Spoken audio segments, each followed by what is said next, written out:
Competitive. Every quarter we roll up our accomplishments, and at every dinner it's important that you manage up and plant seeds about your contributions to the business. A sea of A-type individuals where it does matter what you look like, where you're from, where you golf, and whether you know the difference between Merlot and Pinot. It's hard to believe that actually that I work for such a prestigious company in such a prestigious industry where globally only 2% of the executive leaders are of African American descent and only 19% are women.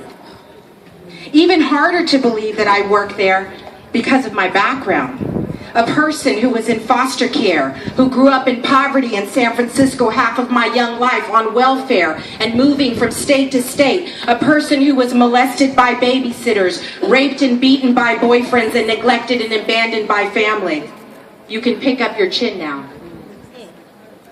Yes, I learned as a young person, as a child, how to act, how to be an actress. I learned how to blend in. I call it the chameleonic effect. A couple months ago, a Filipino survivor called the Love Never Fails phone. And she answered, she said, "Hello?" And I said, "Hello?"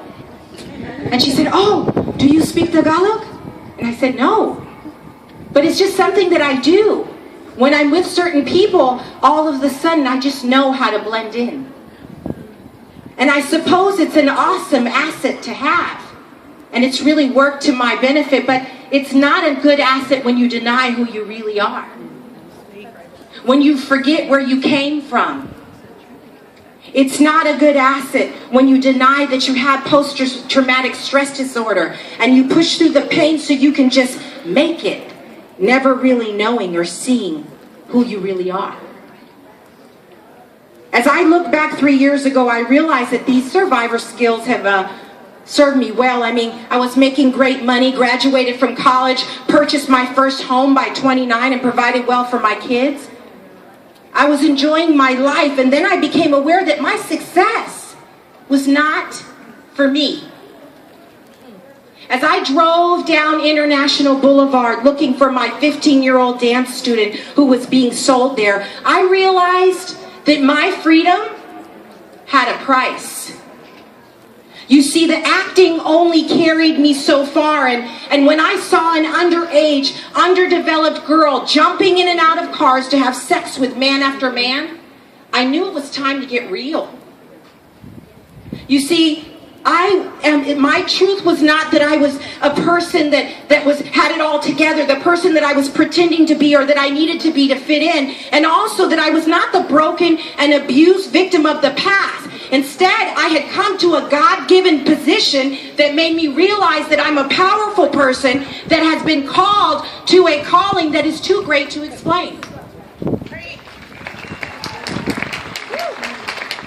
I don't think it's by accident that I'm here today. I'm here to tell you that it's time to make a choice. To make a choice about who you are, about where you will spend your time and your money, and how your life will speak of freedom for others. I think about the play 52 Letters that my sister Regina Evans wrote. It asks a question. Am I not lovely enough for you to risk your life for me? That question, it pushes me, inspires me, drives me, dare I say, haunts me every day. And if it weren't for my kids and my Superman, happy birthday, Tim, I wouldn't hesitate. And yet, I stand here today and I say yes. Yes, you are lovely enough. Leah, Sarai, Brooke. Yes, you are worth it. Vanessa. You see, because until you come to a place where it doesn't matter what you drive or what type of phone you have or how good you look, until you're ready to die to those things that keep you from using your freedom as the vehicle for freedom of others, then you aren't truly free. Every choice that we make has an implication to freedom.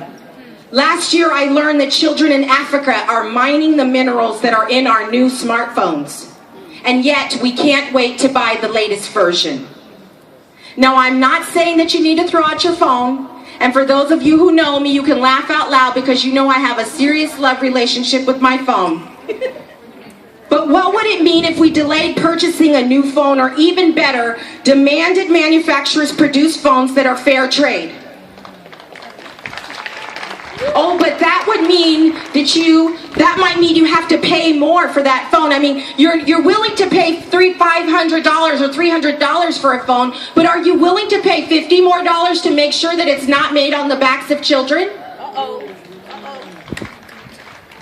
We have to get to a place where the sacrifice of human life to provide us freedom to live as we want is no longer viewed as freedom, but instead as our participation in slavery. When we place things over the well-being of others, when we place our wants over the needs of others, when we think more about what we have and what